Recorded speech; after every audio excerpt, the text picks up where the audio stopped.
The internet has accidentally discovered something truly interesting in the Library of Congress. 3 fictional books written at the end of the 19th century draw some coincidental parallels to modern times.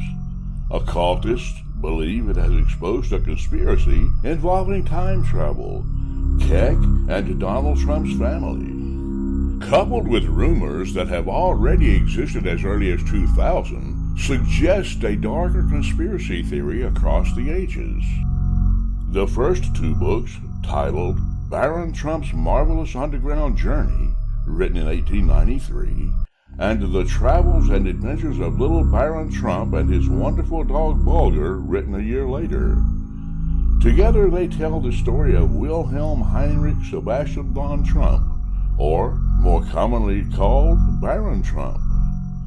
Now, these books contain some serious coincidences to the world we live in 120 years later, and contain some content that simply doesn't fit anywhere. For example, these books mention giant turtles, alternate dimensions, a battle with a big white crane, a dog named Bulger, and a little smiling man frozen in time. Yet some believe the 19th century author Ingersoll Lockwood wrote in metaphors or was using some artistic interpretation, perhaps in an effort to make sense of information he had about the future. For instance, when he speaks about giant turtles, is this actually a manifestation of a person? Could he be referring to Jeb Bush? This book explores several different multiverses supporting the Bernstein universe theory. Some researchers believe Mike Pence, Donald Trump, and his son have traveled hundreds of multiverse timelines just to bring us to this one, the greatest timeline, in which Donald Trump becomes president and not Hillary Clinton. Other theories suggest Trump or his son have been manipulating the timeline not for profit, but to avoid a future catastrophe. More on that later. In the first 2 books, the boy is an aristocratically wealthy young man living in Castle Trump, who has an unending imagination and a very active brain. Barron is bored of the luxurious lifestyle he has grown accustomed to.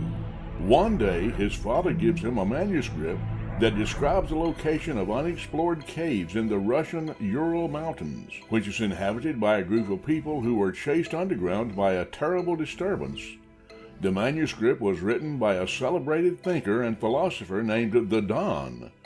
Barron's father refers to Don as a safe and trusty counselor.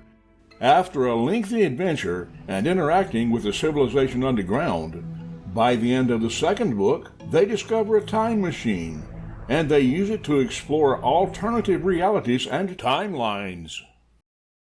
Ingersoll Lockwood's final book, titled 1900, or The Last President, written in 1896, explores one of these multiverses. The story starts in New York City. The date is November 3rd. New York City is in a state of uproar, following the election of an enormously opposed outsider candidate, the candidate who represents the common man, who would liberate the people from the grip of the bankers and undo the bad business of years of unholy union between barters and sellers of human toil and the lawmakers of the land, otherwise an anti-establishment candidate. The very first page describes New York in turmoil over the announcement. Strange to say, the people in the upper portion of the city made no movement to rush out of their houses and collect in the public squares, although the night was clear and beautiful. They sat as if paralyzed with a nameless dread, and when they conversed, it was with bated breath and throbbing hearts. With mounted policemen yelling through the streets, "Keep within your houses! Close your doors and barricade them! The entire East Side is in an uproar! Mobs of vast size are organizing under the lead of anarchists and socialists and threaten to plunder and despoil the houses of the rich who have wronged them for so many years." As the riots advance upon Madison Square, the book reads, "The Fifth Avenue Hotel will be the first to feel the fury of the mob. Would the troops be in time to save it?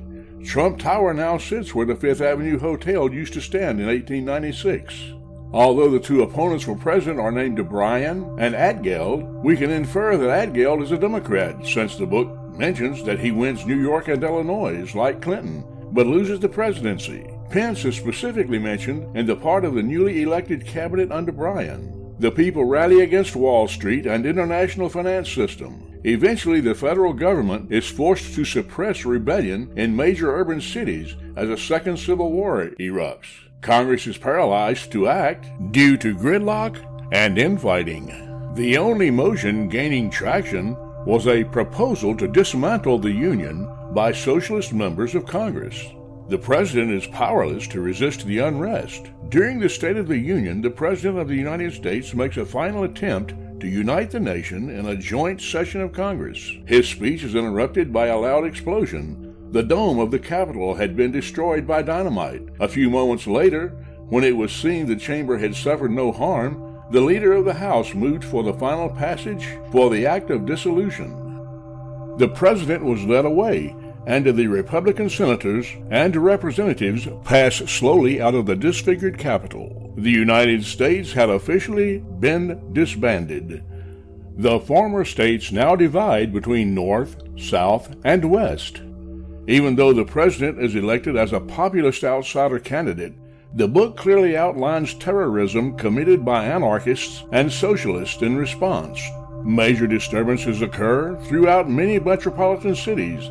The book notes these protests take place during a rare solar eclipse, which in the context of the book happens in May of 1900. The gridlock in Congress is nothing new, but the socialists appear to have a significant portion of government under their control. When these books were written, the Republicans dominated the House and Senate in 1896 and again in 1900. Yet socialism was on the rise due to the influx of Marxist immigrants from Germany. Clearly, Ingersoll Lockwood wanted to warn against perceived trends in his book, but the parallels to modern times cannot be ignored.